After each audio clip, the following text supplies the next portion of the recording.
This episode is titled Feet of Clay Part 2. It came out on September 9th, 1992.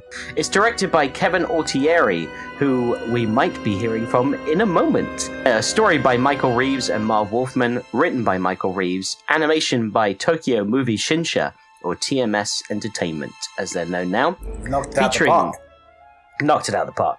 Featuring Kevin Conroy as Batman and Bruce Wayne, Efren Zimbalist Jr. as Alfred, Ed Asner as Roland Daggett, Ed Begley Jr. as Germs, Marie Debon as Summer Gleason, Dick Gautier as Teddy, Brock Peters as Lucius Fox, and Ron Perlman as Matt Hagen and Clayface.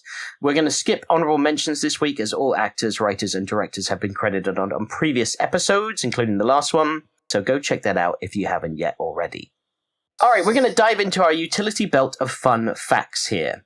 This is typically the section where I'll list a bunch of facts and Batman the Animated Series info on this episode, but we're going to hear from someone way better than me today. We've got a very special guest today that's going to do that all for me. I sat down with the director of Feet of Clay Part 2 to specifically chat about the making of this episode. So without further ado, here is the director of today's episode, Kevin Altieri.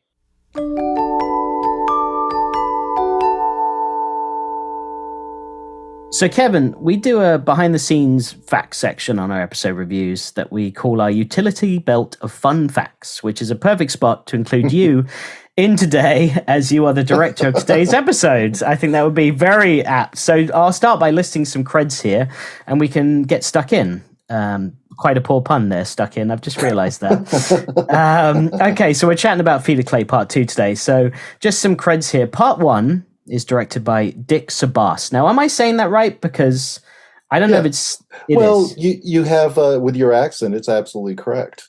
That was written by Marv Wolfman and animated by Acom, one of the everyone's favorite Acom. And then Part 2, directed by Kevin Altieri, written by Michael Reeves and animated by Tokyo Movie Shinsha. So what memories come to mind just when I list those credits right there about those episodes? Well, Part 1 and Part 2 were actually, it was Marv Wolfman, and Michael Reeves was the story editor, along with Marty Pasco. The original script that I read, I thought Marv was fine, and the rewrites tended to make it very, very long, Okay, and, so usually rewrites would cut it down, so it was kind of the reverse there. And the way that I got it, I don't remember why Dick didn't do the second part or whatever, but they pulled me in. I was pulled in. If I remember correctly, I was supposed to be doing a different episode. I can't recall what I was doing, but I was in line to work with ACOM. Bruce, actually, quite frankly, Bruce would come in and say, yeah, look, this is a problem script or whatever. And he says, and we got ACOM. He trusted me to do whatever I could do to make it look as good as it possibly could be. Sure. They trusted me to do that. But we had a meeting, and this is not an aside. This is actually the exact events that happened to me. So they were talking to me about production and about how shows are going over budget.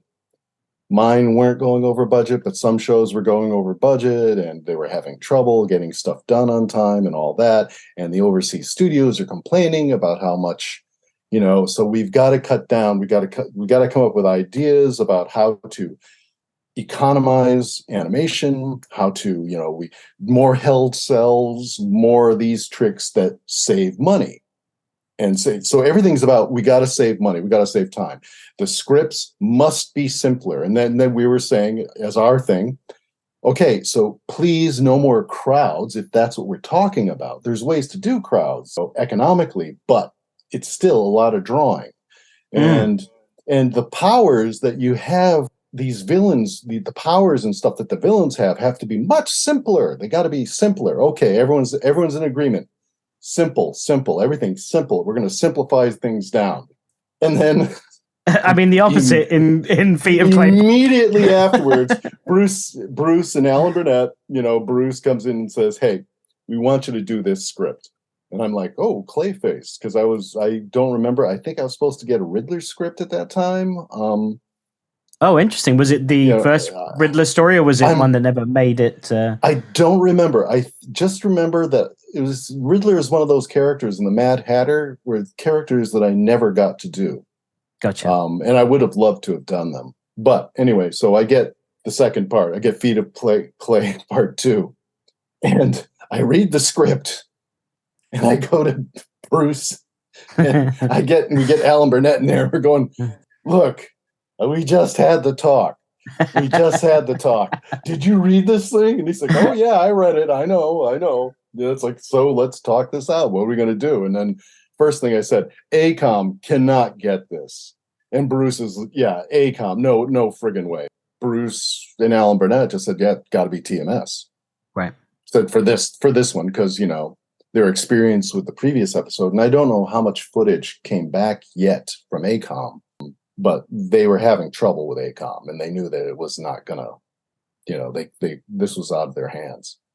Yeah, I mean, all the morphing sequences would have just been handled totally differently. And that's another thing too. So they give me this episode. I read it, and it's like, are you kidding me? And I'm like, number one, it was written very long, and I think mostly what Michael did when he rewrote it was he just added stuff.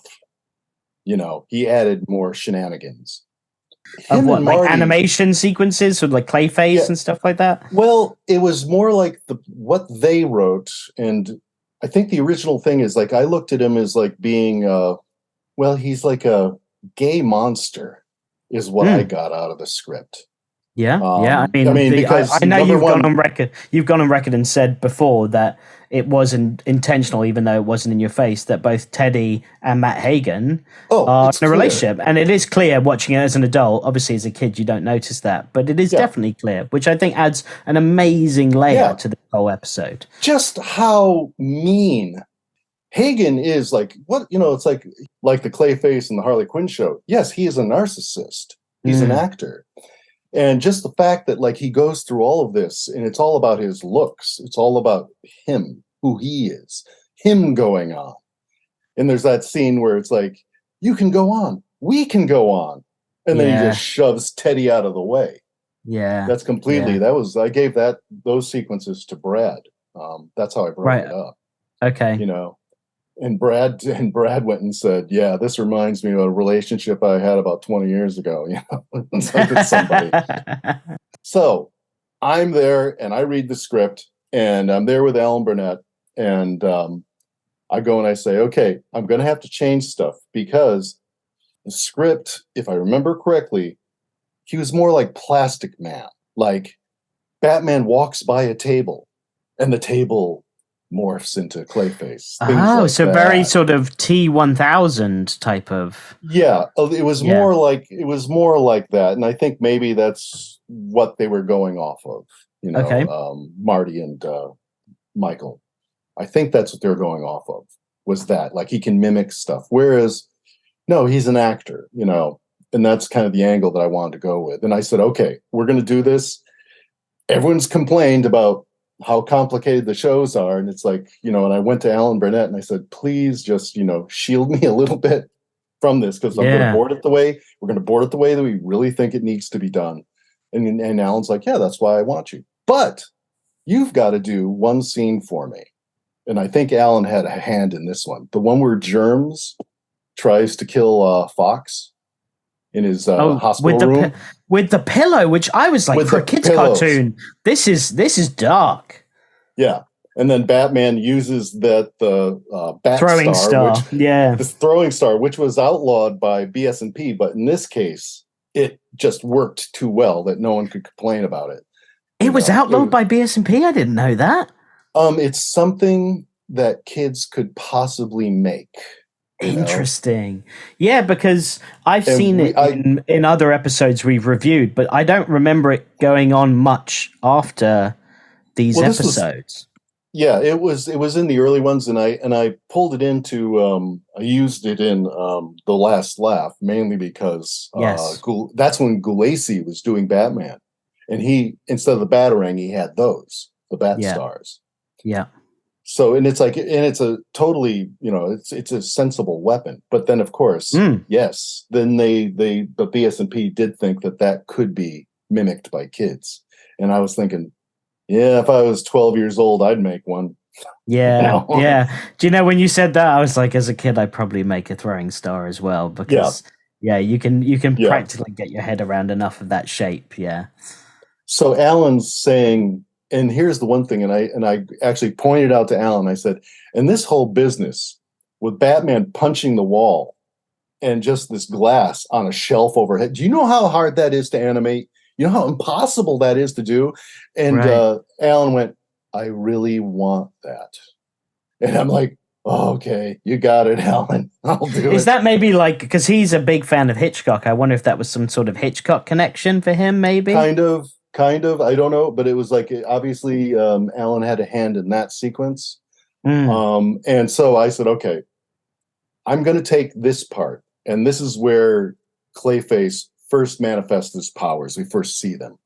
And that was a real problem sequence, because there are like about 5 or 6 pages extra to the script where this cop shows up. Yeah. And Batman goes, hey, wait a minute. After he's through and we see that it's seawater and not crimson fever, I think it's called. Not crimson fever. Yeah. So we enter there, and then there's a whole sequence that was cut out by me, and it's like, this will be interesting for people to see how, when you storyboard, what you have to do sometimes. And I was the director, so I didn't ask for permission. I was just, I asked for permission from Alan Burnett and Bruce, and that's it. Boom. Right. It's like we don't have time. Yeah. So the script goes on where this cop comes in and says, hold it right there, Batman. This is my collar. I'll take it from here. And then Batman goes, okay. And he takes Germs and he walks downstairs with him.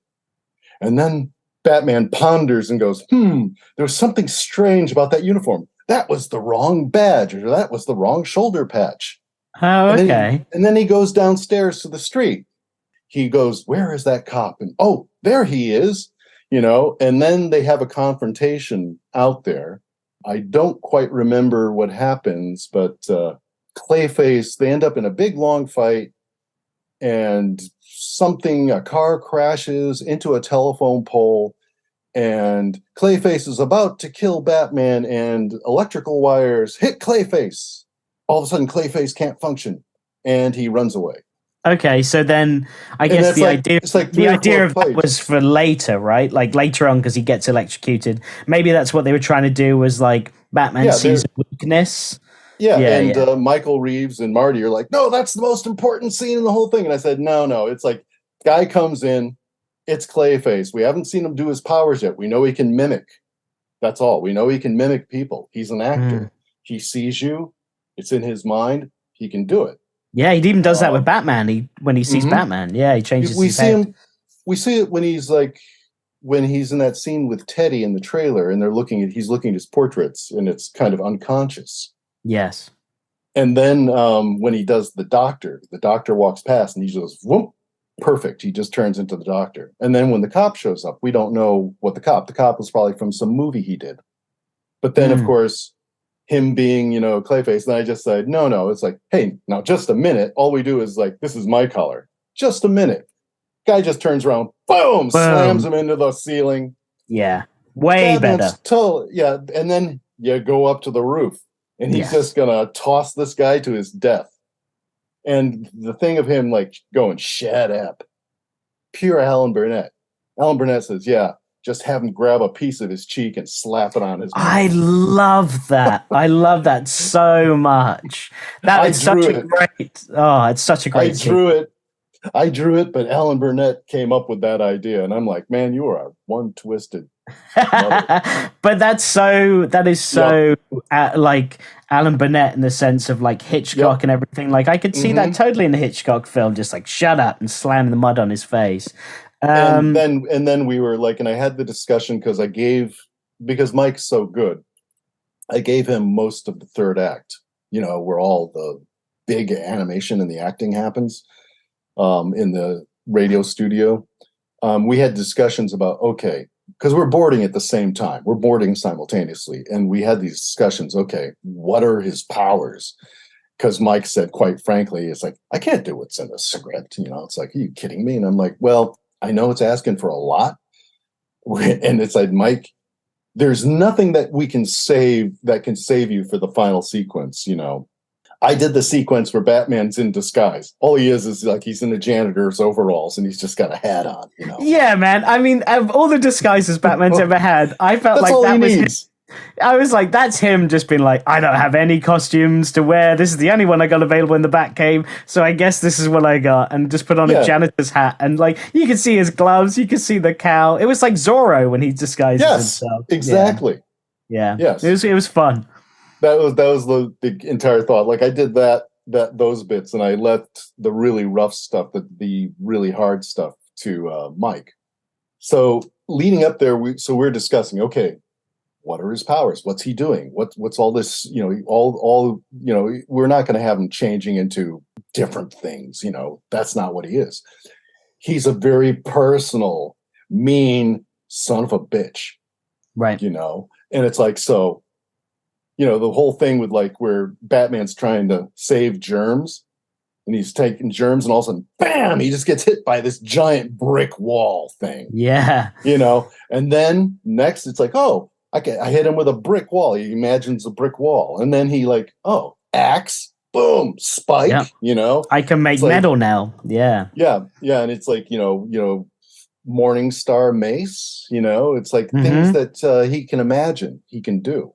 And then at first it's rough, but it's like, I love the line where Ron Perlman just goes like, hey, I'm getting pretty good at this, ain't I? It's like, figuring it out. Yeah. Yeah, he's figuring it out, and he's actually even lobster claws. We got lobster claws in there at one point, which was funny. Yeah. Cooked lobster claws as well, which I thought was great. As an actor, he's probably had so many cooked lobster claws in his life that's what instantly came to mind, which was funny. So yeah, you mentioned Ron Perlman there. How did the casting of Ron Perlman come to be for Clayface? What do you know about that whole phase? Well, we were always, that's always Andrea. Yeah. Andrea would say, and Ron Perlman had been in, like, he was in POV, he played Driller. Oh, of course he did. Yeah, you're right. Yeah. Yep. So he as a voice actor, he was like part of the whole Hollywood group that would do voice acting. He was just one of those guys. The really great performance in this one, though, belongs to Ed Begley Jr. as Germs. As Germs, yeah, he's amazing. That is an amazing performance. The emotion and stuff that you get out of him. Yeah. All of these diseases and stuff like that. Yeah, I could be infected. Yeah, like, I love that. It doesn't even sound like Ed Begley Jr. No, it doesn't. No, it doesn't at all. Yeah, he's a great character. I mean, we've also got Ed Asner, as Roland Daggett. Oh. He's just an incredible. At one point, God, like I'm watching like Ron Perlman and Ed Asner just like going at it like verbally with one another. I'm like, these are two outstanding actors, just like giving their A game for a Batman cartoon. It's amazing. So with Clayface becoming the monster, you mentioned that he was kind of like Plastic Man-like or T-1000 and such like that, morphing into tables. What do you remember about, like, I know Bruce Timm obviously did the design of the characters. Do you remember like seeing different phases of Clayface going from one to the other, or was it always just that one design was the first? That we had the design and then we just boarded it. Right. And it went to TMS, and that whole end sequence in the booth where he's influenced by what he's seeing. It's like, I can't become all of them, not at once. Batman actually Batman does stop him, but he doesn't stop it quite in time. And so he's just morphing into all these different things. And I just went, and Mike came in and he's like, I mean, we just had the talk where we're supposed to be saving money. I say, Mike, all I can do is say, go for it. And I'm just going to close my eyes. Right. And we're going to ship it. I'm not going to listen to anyone. It's like, it's not going to the story editors. It's like, I'm not going to look at anyone's notes. It's like, it's just got to go overseas now because it's a two-parter, and it had to be done. How, like, you showed me storyboards of The Cat and the Claw Part 1 and, like, how detailed that intro is of, like, Catwoman scaling the building. How detailed did you guys go for Feet of Clay Part 2? Oh, incredibly detailed. Yeah? Like, this was as tight a board as anyone. They are right off of the board, the designs. And they really, but like that whole end sequence, every pose was there in the board. Every pose was there. What is happening to Clayface is in the board that drawn by Mike, and the board looks like Mike. The postures of Batman when he gets slammed back, that's a Mike drawing. Right. But the animator, I don't know what TMS did, where they got the people. This episode, right? We sent it out. It came back 2 weeks early. It's like, and it's the only time I can think and of. And no reshoots or anything, or redo. We had one retake. I can only think of one retake. And that was because Batman, when the cop takes germs and leaves, Batman goes and recovers on the table, and he, after getting slammed into the ceiling, he runs out and he bursts into the stairwell. And the sign above him said Staris instead of stairs. Okay. That's all I remember retaking. That's all I remember. We just were like blown away. Wow, we were just, yeah, that's amazing. I mean, maybe some color correction, technical, maybe retakes, but no, that episode, it came back early, and we were just watching that end sequence, and I don't know what TMS did, but they must have farmed it out to some. It's TMS. It could have gone to Studio Ghibli to get that level of animation that quickly, and it could have gone to whoever the particular animator was. Well, it's interesting you say that, because there's a sequence where in the Batcave, Batman is testing Clayface's clay with electricity to see how it affects it. Which and by the way, the electricity problem. Okay, 10 pages of the script.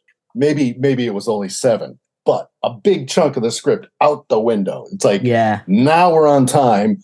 Brad, just have him poke it with an electric thing, and it goes through. And Brad came up with those abstract sculpture pose to pose to pose of that chunk of clay.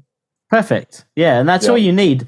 And that's great, because then Batman's being a detective more in the cave, which I love more than him learning, as he's out there. I love him going back and studying stuff and figuring it all out. And Alfred's perfect to have exposition with. So in the Batcave, there's a very bright orange look to the walls and some of the computers. And it's almost like a sunrise, like it's got lots of reds, yellows, and oranges in it. And I noticed TMS also did Read My Lips, the Scarface episode. And that also has very bright orange back computers, green screens with like audio waves. And that must have been their take on the Batcave. That's the only thing I can think of that I see, because you don't see that Batcave and that looks that color, that color palette like those episodes by TMS. Yeah. They got to be their full TMS selves, right? Like, obviously they were following your detailed storyboards, but the morphing sequence, not just at the end, which is obviously just outstanding to watch and so detailed, but just how they did Clayface, how his movement went, and and how he just, like, it looked believable in the things that he was shaping, creating. I really like the look of their Batman. There's something particular about the cowl and the way they do the ears that I really like by TMS. They're the only studio. Maybe there was one other one but the whole thing with Batman punching the wall, the whole sequence in the hospital with germs, the animation, I had no right to expect that glass jar to animate as well as it did. Right. Yeah. Because it really needed to. And like, even if you look at like the simple stuff, where I did the poses, but the animation is like where he goes, Hagen's good. but no one is that good. And just the way that he, turns to the camera and just like the way that they animated his eyes, it's perfect. It's perfect. I mean, they pulled it off with time to spare. That's the amazing thing. Yeah, that is amazing. I mean, there's so many great sequences, like Alfred in his very fancy driving outfit that we see for the first time in this, with his fancy hat. That was another thing. Again, just to show, like, and by the way, the story editors tried to get me fired over this one. Okay, go on. They said, "Have you seen this footage?" And showed it to Alan Burnett, and it's like, "Have you seen this? Look how he screwed up. We're gonna get you." And it's like, and Alan Burnett was like, "No, I really like it." So what was the sequence they were trying? Okay, another example. The beginning of the show happens. Okay, Bruce Wayne gets out of jail. Blah blah blah. The press is there. Bruce Wayne goes home, goes to the Batcave, hangs out in the Batcave. Harumph. They're looking at the computer, coming up with ideas.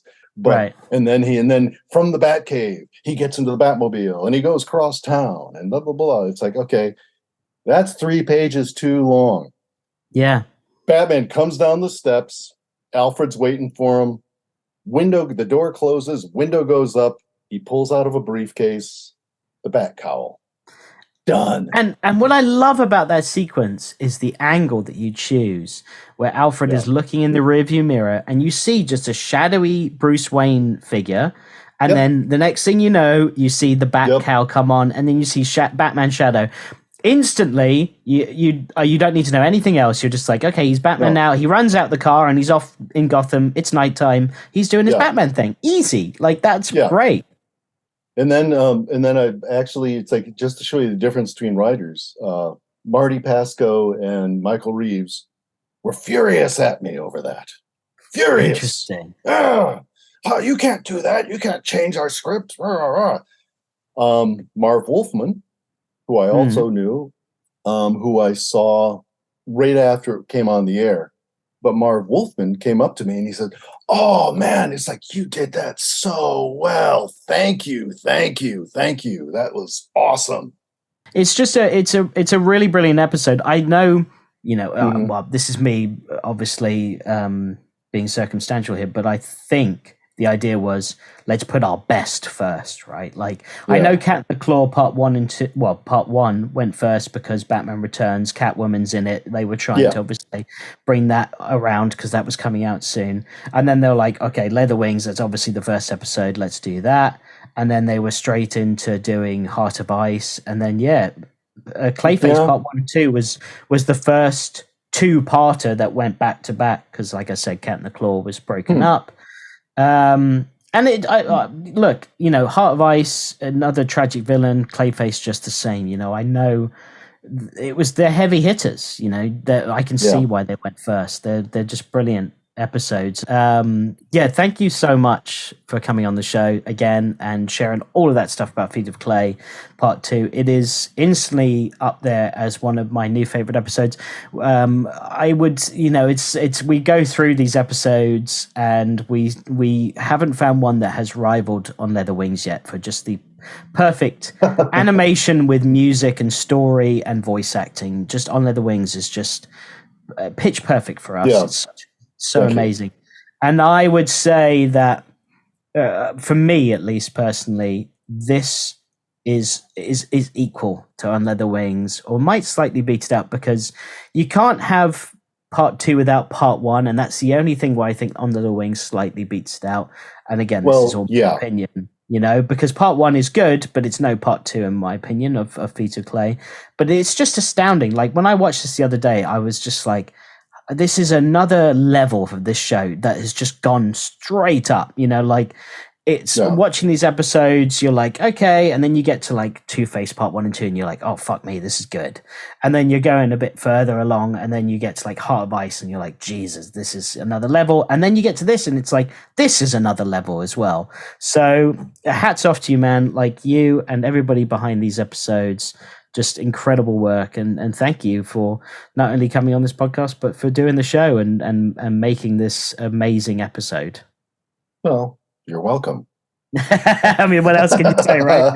What else can I say? I love doing it, and I really appreciate when people really appreciate it, and I still love it, and they just keep coming back, and just the fan base grows. It does, yeah. It does, especially for this show. Yeah, there's parents introducing their kids, and that continues on, which is really great to see. Well, you're talking about they keep on coming back. I will certainly come back, I'm sure, and drop in your your inbox again when it comes to more facts about shows. So yeah, thank you so much for coming on, and until next time, take care. You too. Thanks a lot. Well, that was fun. Who's for Chinese? That was pretty dope, bud. That was amazing. Yeah, pretty awesome. I mean, getting all of that behind the scenes info, and just, I can't wait to talk about this episode now, because that was just so great. So thank you, Kevin, for coming on. Yes, thank you very much. All right. So I still have some fun facts, bud, just in case, throw a couple out there, not a load, but I have some fun facts still. Okay, so some fun facts here. According to Bruce Timm, Tokyo Movie Shinsha, the studio that animated this episode, ignored the color instructions given to them and made their own color palette. The results were successful, and the Batman creative team were blown away by the animation sequences that they received. And fun fact, TMS was also the animation studio behind Spider-Man the Animated Series. Oh, okay. So that's pretty cool. I mean, I could see some of their styling in this episode and how that would translate over into Spider-Man, but they really put their all into this episode. It was incredible to look at. I mean, God, that scene when he's changing into all those people at the end, and just incredible animation. But not only that, like, all of Clayface, like, just moving, transforming, like, all that stuff. It just looks absolutely terrific. It did. It was like another level for the show. I would say, in my opinion, that I love On Leather Wings because the animation, the music, the story, everything came together beautifully. But I think that this episode slightly beats out On Leather Wings for me now. When you think about Leather Wings, I think I like it so much because it's really like it's the early days, so it's like we got to keep the vibe of Michael Keaton's Batman alive, right? I think that's why I really dig Leather Wings, because it's like really tickling me in my nostalgia of like, this is your childhood Batman, where this seems like a step more towards the animated series. Yeah, I agree. I see what you mean. So is On Leather Wings still number one for you right now, as far as like everything just kind of, animation, music, story, all of that kind of sits, it's the vibe, perfectly. Bud. I still just love the vibe of that episode. The vibe in this one, though, that's what I loved. Like, I haven't come across that vibe that has rivaled On Leather Wings. Two-Face Part 1 came very close, but I just love this. I love the Clayface theme. I love the character. I love the storyline. The animation. Everything was just so much fun to watch today. I had a really good time watching this episode. I'd say for me, it's Leather Wings, Two-Face, and then this episode so far is my three favorite.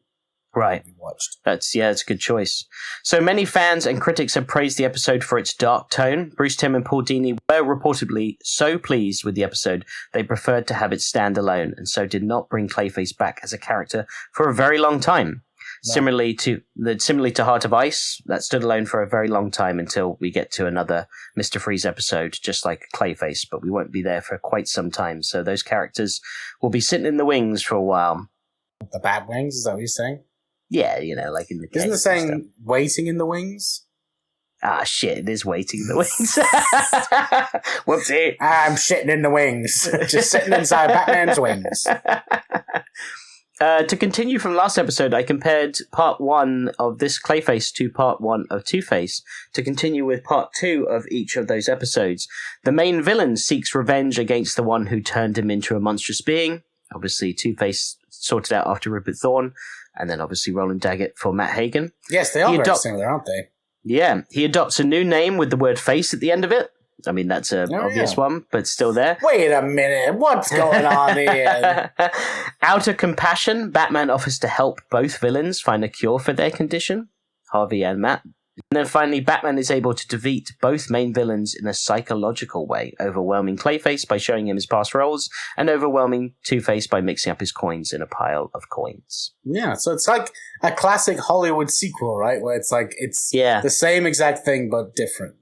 Yeah, as George Lucas says, it all comes around in a perfect circle. It's canon now, bitch. Hey, no, not since Disney bought you out. You can't say that anymore, George.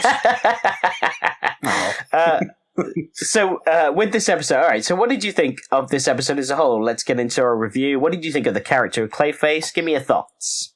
Excellent. I mean, still, it feels more like another example, just like Mr. Freeze, of a Spider-Man style villain. Of like, oh no, I've been in this accident, now I'm a freak, and now I do crime. Yeah, true. So anytime I see like the fantastical in Batman, it does put me off a little bit because I do love him as a grounded character. But Clayface is just an awesome character. He is a great character. He's I really like him. Hydro Man and Sandman and the Chameleon all combined into one thing. And whoa, he is! Yes, that's such a good shout. So yeah, I dig the character a lot. I think it's great backstory. I mean, Ron Perlman on the voice. At one point, I was watching. I was like, man, this is just Ron Perlman and Ed Asner. Like this is crazy. Like these are big actors. Like this is cool. Yeah, brilliant episode. Really well animated. Really well shot. Like the opening scene with Bruce going into you must have thought that was quite James Bondy, right? Like going into like the car and getting into his costume. Love that. I love Alfred's little outfit as well, his little driver's outfit. I thought that was pretty cute. Yeah. He's got his little whole hat and gloves and everything. I must dress up for Bruce as I'm picking him up from the courtroom. I mean, he was picking him up from jail. I mean, it's Well, that's an event. I thought that it was great when he changed, as you were saying, and I love that shot where it's the rearview mirror and it's like Bruce's silhouette of his head, and then suddenly it's Batman's cowl because he put the cowl on. I thought that was really cool. Although again, he's changing into the most extensive outfit very quickly with minimal effort. And also, I was thinking, if he when he got arrested, it's a good thing he wasn't wearing his Batman costume, apparently he always does, because then they would have booked him and been like, all right, get into your prison clothes. We're going to put your clothes away, and be like, why do you have a full Batman costume? Oh, you're Batman. Whoopsie.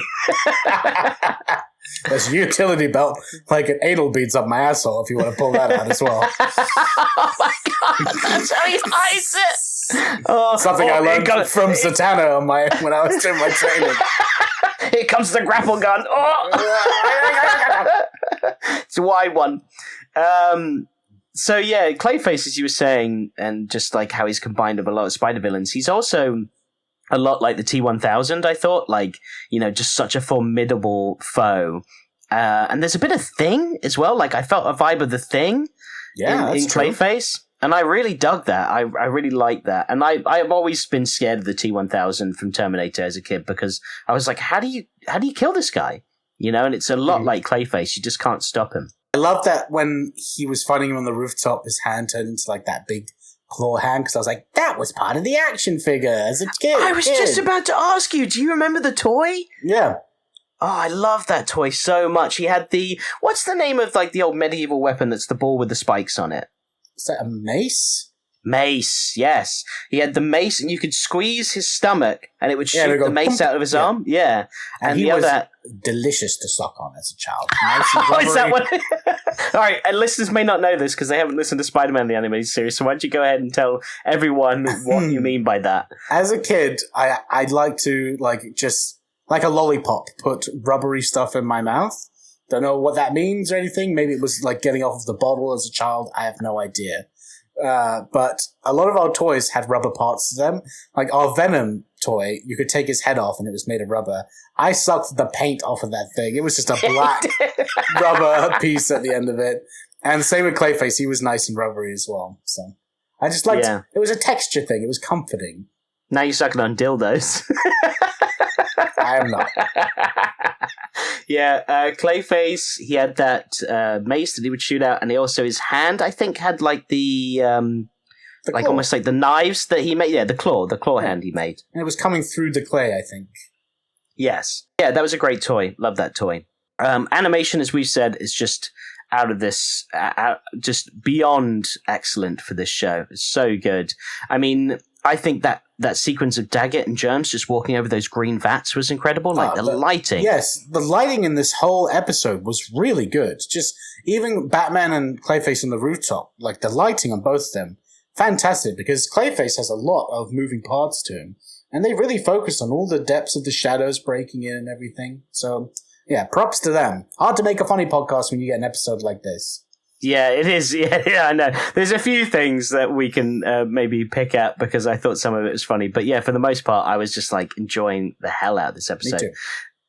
So I love the exposition we get between Teddy and Clayface, where we're being told as an audience how Matt Hagen got addicted to the face cream. But they're both like, remember when this happened and you ended up this way because of this and then this? And they're like explaining to each other like, we know, but we're saying it like we both don't know. And I thought that was quite funny. Teddy is also so comfortable with the fact that his boyfriend is now this hideous, gigantic lump of sticky clay. Like, he's very accepting. I was like, what a dude. Isn't that lovely, though? That he loves him for who he is, not who he was, essentially. I know. But I was thinking, like, you know, was he kind of, when he found out he could morph, was he like, oh my God, this is going to be great for me? Like, can you turn into me and jerk me off? I'm into that. I'm suspiciously too nice, so that's my dark side coming out. I felt so bad for him, though. Like, he made this delicious, like, he must have spent ages making that roast chicken. And he brought it out for Matt. Exactly what my wife watched this episode with me. And she's like, he spent all that time roasting a whole chicken and all those vegetables. It must have taken him hours. And then Clayface turns around and smacks it out of his hand. The gall. I know. The audacity. I think that's when Teddy was like, we're done. You know, because he doesn't see him after that. He's like, you ruined my dinner. I'm out. I made this for you. Yeah. A full chicken. Clayface is like, the mashed potatoes and the gravy looks like me. So he doesn't, like, that's the law now? He doesn't need sustenance or anything like that? Yeah, I was going to say, like, he just, I guess he says, I don't need to rest. He says, I don't need to rest, but I'm like, you do need to rest because every time you morph into somebody, you're really tired. Yeah, but I think he means, like, he needs to sleep. Oh, right, so no sleep for Clayface, no eating for Clayface, he's just a big poo monster. He doesn't need to poop because he already is poop. Like, he lives in the sewers, like, quite a lot in episodes, and I'm like, are you mud or are you something else? Yeah, see, and he looks like sometimes he's got little bits of corn in him and stuff, like his teeth are like... That's teeth! Oh, God! His teeth do look like candy corns and things like that. Oh, God. The color choices are, my skin is poo brown and my teeth and eyes are piss yellow. So you make up what you want from that. Feet of clay. And Teddy still loves him. Feet of shit. And I can't believe Teddy still loves him. Yeah. You know, like, oh, well, that's true love, baby, isn't it? Do you think he smells? Do you think Clayface has, like, a smell? Well, clay has a certain smell to it, so I guess he smells like clay. Oh, it could be worse, I guess. I do like how Clayface compares his ability to change into anyone as like it's tensing a muscle. That made me instantly know like what's his power threshold. Like he can do it, but he can only do it for so long. And I thought that was a really good analogy. Yeah, you know, that was good exposition. Yeah. So also like I thought it was really dark of a cartoon that Germs was going to kill Lucius Fox by smothering him with a pillow.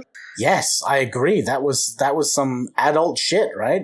Yeah, but we have to talk about something that's about to happen, which is ridiculous in this episode, and that is he runs away from Batman, right? The guy who's the germaphobe, into a room that's full of like random diseases and all this type of stuff. But it's a non-refrigerated room, with an open door policy that does not exist. That is not a real thing. Not just an open door, but the vials that contain all these diseases and viruses, some of them don't have tops. So I'm like, they're just emitting into the air. And some are just loose on the shelf, not like packed away or anything. Yeah, That's just ridiculous. What is seawater doing in there as well? Why is the seawater in there? Maybe they could have found a dead body that has a specific type of seawater in it. So they take seawater samples from around places to find if... I don't think they're that smart at that department, because they're leaving everything open and the doors open. I got bad news for you. Our forensic department is ruined because it was not refrigerated, which apparently it needs to be. And I went in there and I sneezed and I knocked 7 things down. They kind of blended into one. And I think there's a big poopy clay monster in there as well. So I'm just not going to go in there anymore. I know. I thought it was ridiculous. So that whole interrogation scene, even though it was ridiculous, I did think was cool to see Batman, using that to his advantage to get the info. And it was seawater the whole time. Which was great. But Batman's done a lot of interrogation these past 2 episodes, and I love it.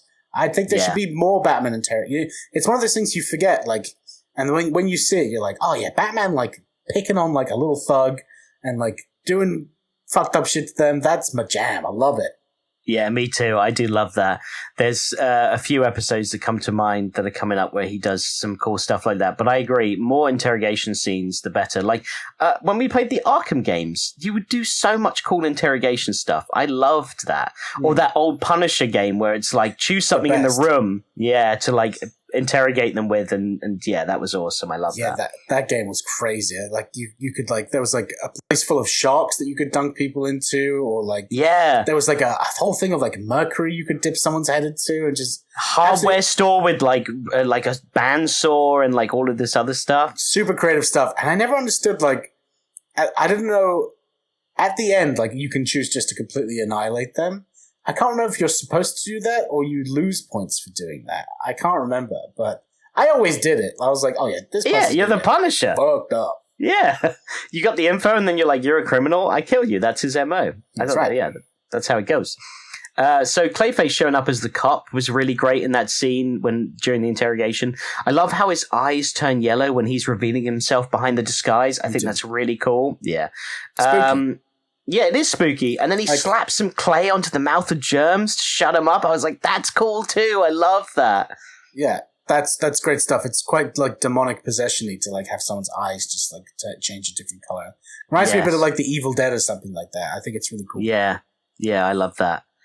But can you imagine being Batman and seeing Clayface for the first time? Every villain so far you've seen has had some abilities, but they all look like a man or a woman. And then you're suddenly facing this gigantic gooey mud man. And if I was Batman, I'd be like, nope, I'm out. No way. A big poo monster. That's where I draw the line, Alfred. I fought men as clowns. I fought even people with the ability to freeze, but at least that was from a gun, right, Alfred? Right, sir? But a giant poo monster that came out of the Gotham City sewer? A yuck. I agree, sir. Big time yuck. I'm glad you're home. I think yes. Hang up your cowl, sir. That's it. You're done. Yeah, I'm done, Alfred. What are we eating tonight, Alfred? Mashed potatoes, sir. Oh, no! Meatloaf. I love that Batman moment is when he saves Germs from being thrown off the side of the building, and Clayface turns around and sees Batman for the first time, and Batman's just cape has flown in the wind. His music comes in. He's reeling in that bat rope, which he uses a lot in this episode. He uses the batarang on the bat rope quite a bit. So we got Clayface morphing his head into Batman's cowl the moment he sees him, which I thought was really cool. I'm going to collect your likeness for future use kind of thing. Kind of in the Avengers Age of Ultron movie when the Vision looks at Thor and suddenly grows a cape. Right? Yes. Yeah, it's cool stuff. I like stuff like that. Yeah, I like the stuff like that too. And then Clayface discovers his powers even more. He's able to change into metals as well, which I thought was really cool, him discovering all that. But I did think the lobster claw was a bit too much. That was a random pull. Yeah. Well, it was right before his brain stopped working so well, so he was at his limit. Hey, it would scare me. Giant lobster claws? They're going to snap you in half? Chop your fingers off? No, thank you. You're the smell too. Oh, I hate it. That's the smell of clay, you idiot. And poo.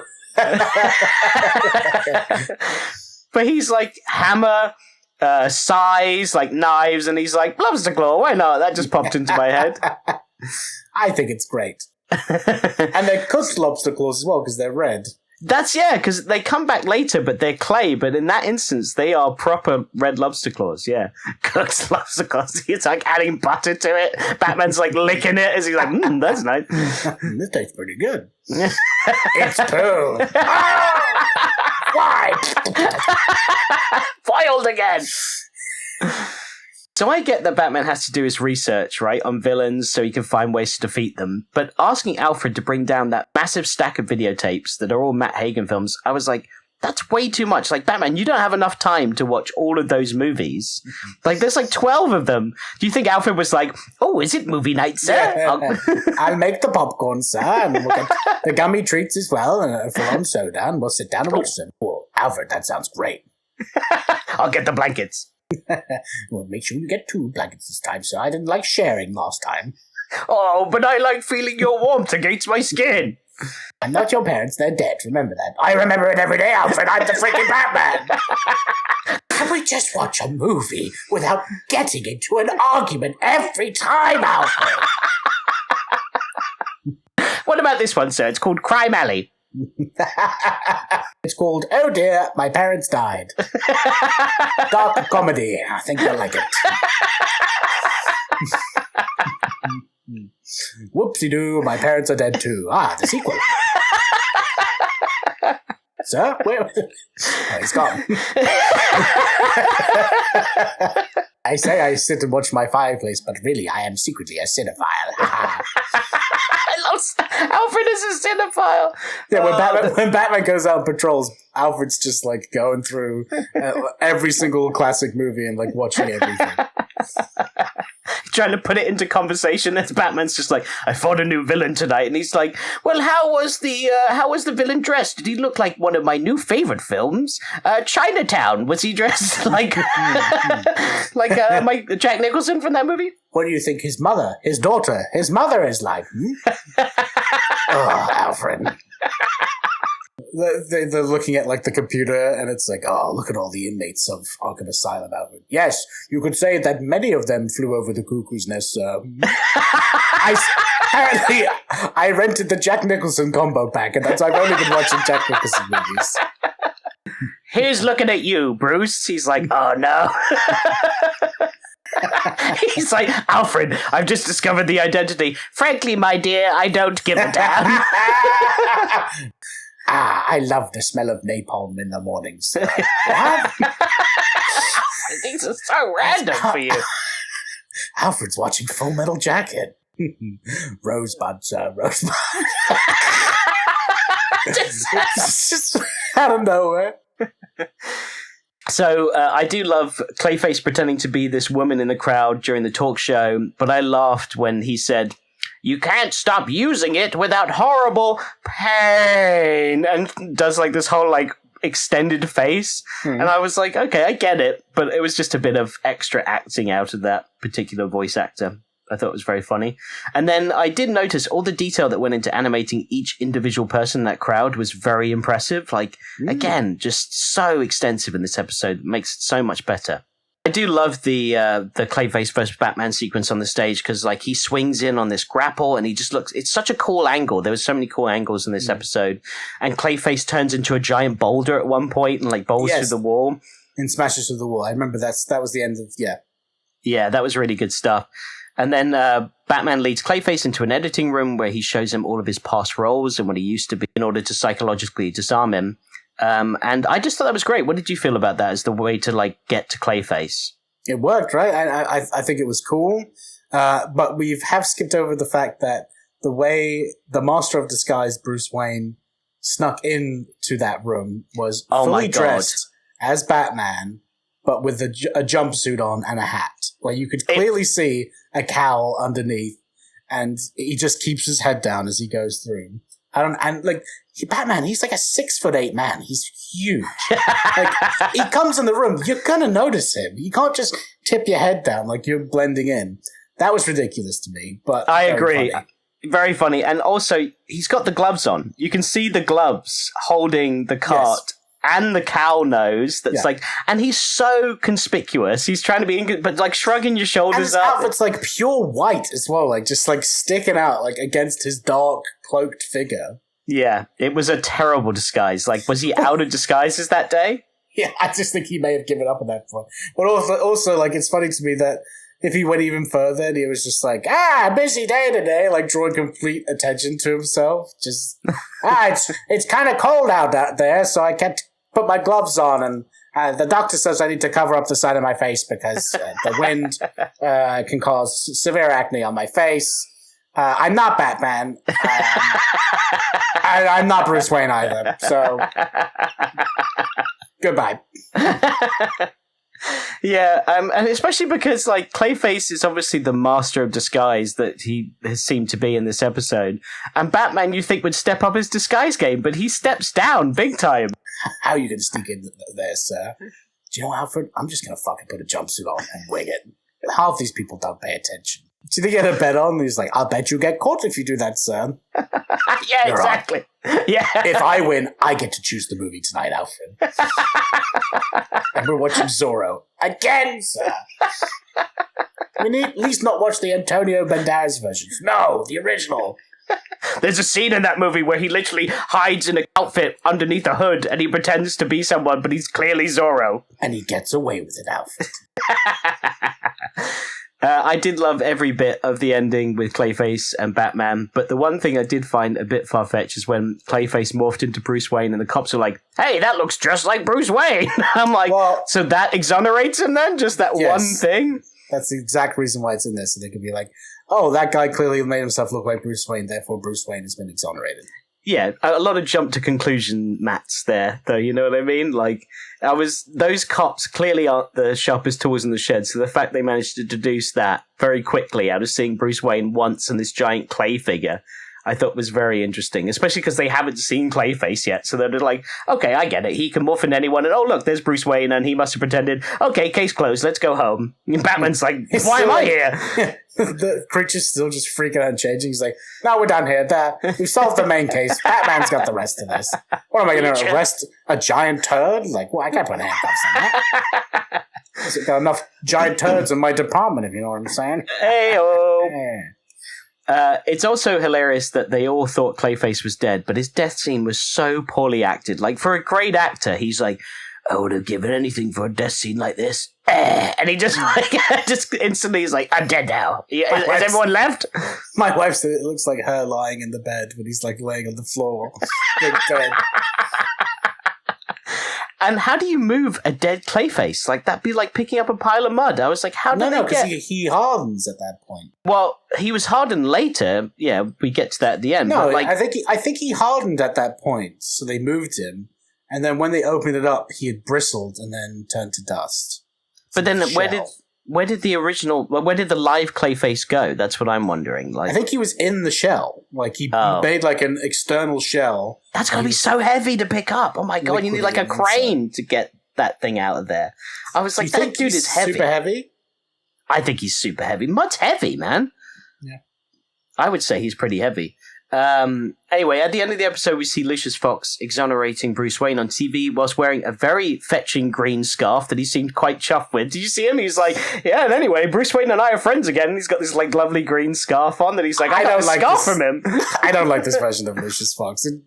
It doesn't fit it. It's the same way I feel about Commissioner Gordon in the Keaton universe. So I'm like, you're not Commissioner Gordon. You're some fat old guy that likes gambling. Get out of here. You there! Classic. Who is this guy? I don't know, but until we find out, you better keep a lid on it. I'm Commissioner Gordon. No, you're not.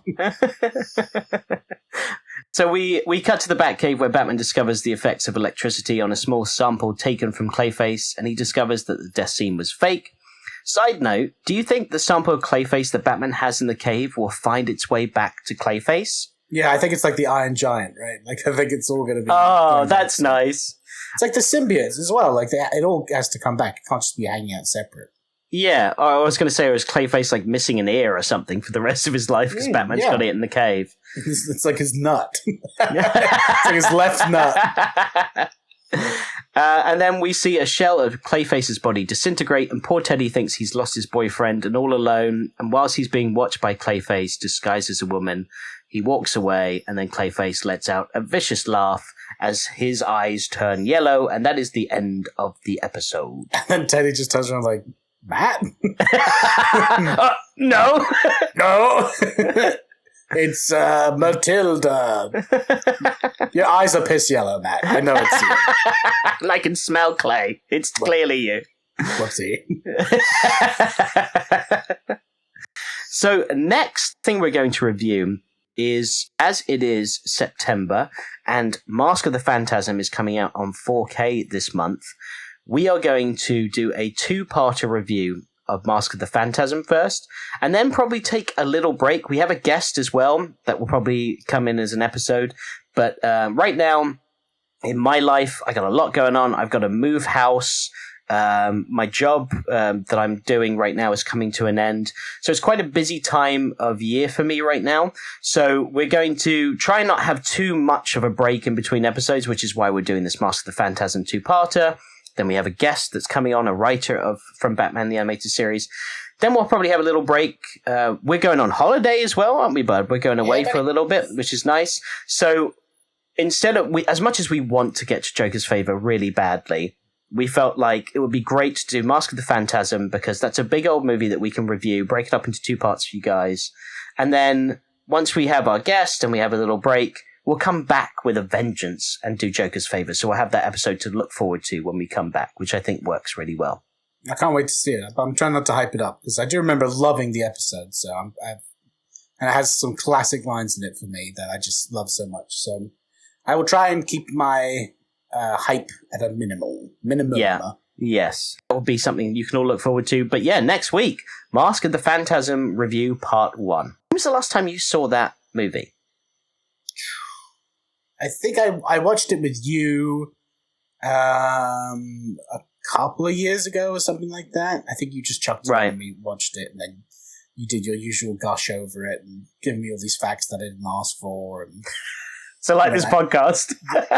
Yeah, exactly. At least we're trying to monetize this. I can't monetize just sitting on the sofa with you when you tell me shit I don't want to hear. Yeah, so we'll do that next week and you'll get some facts and we'll review part 1 of Mask of the Phantasm.